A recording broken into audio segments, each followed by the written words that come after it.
Assalamualaikum warahmatullahi wabarakatuh. Saya Tiara Namira Putri dari Universitas Mencosakti, Fakultas Ilmu Pendidikan Prodi PG PAUD A1. Kali ini saya akan membuat tugas UAS Emotional Intelligence. Perkuliahan merupakan suatu masa yang penuh tantangan, masa yang menuntut seseorang mahasiswa mampu menentukan sikap dan pilihan, mengemukakan bahwa mahasiswa yang belajar di perguruan tinggi dituntut tidak hanya memiliki keterampilan teknis, tetapi juga memiliki daya dan kerangka pikiran serta sikap mental dan kepribadian tertentu, sehingga memiliki wawasan luas dalam menghadapi masalah-masalah dalam dunia nyata. Lingkungan kampus maupun lingkungan masyarakat motivasi memiliki peran yang strategis dalam aktivitas belajar seseorang. Tidak ada seorang pun yang belajar tanpa adanya motivasi. Motivasi belajar merupakan keseluruhan daya pergerak psikis dalam diri yang menimbulkan kegiatan belajar, menjamin kelangsungan kegiatan belajar, dan memberikan arah pada kegiatan belajar demi mencapai tujuan. Pada mahasiswa terdapat motivasi belajar yang berbeda-beda satu sama lainnya. Ada mahasiswa yang memiliki motivasi belajar yang tinggi dan ada juga yang rendah. Mahasiswa yang memiliki motivasi belajar yang tinggi adalah ia orang yang memiliki kecerdasan emosional yang tinggi, memiliki keinginan untuk sukses benar-benar berasal dari dirinya sendiri. Mahasiswa tersebut akan bekerja keras dalam situasi bersaing dengan orang lain maupun bekerja sendiri. Sedangkan mahasiswa yang memiliki motivasi belajar yang rendah, ia adalah orang yang memiliki kecerdasan emosi yang sangat rendah, cenderung takut gagal dan tidak mau menanggung risiko dalam mencapai prestasi yang tinggi, dan terkesan cuek dalam pelajaran yang ada di perkuliahan. Ada 5 aspek kecerdasan emosional. Yang satu, pengenalan diri maupun mengenali emosi yang menyebabkan pemicu emosi tersebut.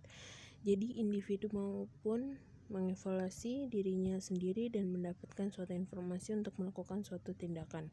Ketika seseorang dihadapkan dengan suatu kejadian yang menyenangkan atau menyedihkan, bisa saja ia sama sekali tidak menyadari apa yang sesungguhnya ia rasakan, atau dapat disebut sebagai tidak ada rasanya mengenal emosi diri. Kemampuan untuk memahami perasaan dari waktu ke waktu merupakan hal terpenting bagi pemaham diri sendiri. Mengenali diri merupakan inti dari kecerdasan emosional, yaitu kecerdasan akan perasaan diri sendiri sewaktu perasaan timbul.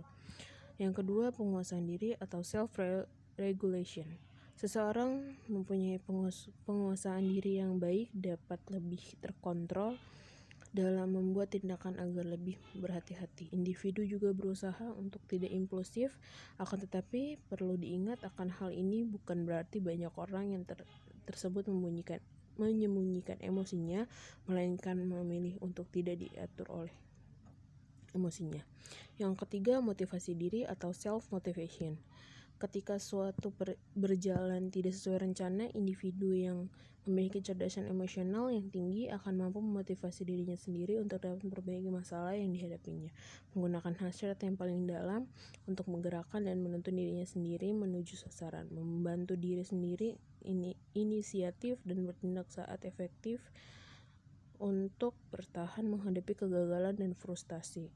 Orang yang mampu memotivasi diri sendiri cenderung lebih produktif dan efektif dalam hal apapun yang mereka kerjakan. Yang keempat, empati atau empathy.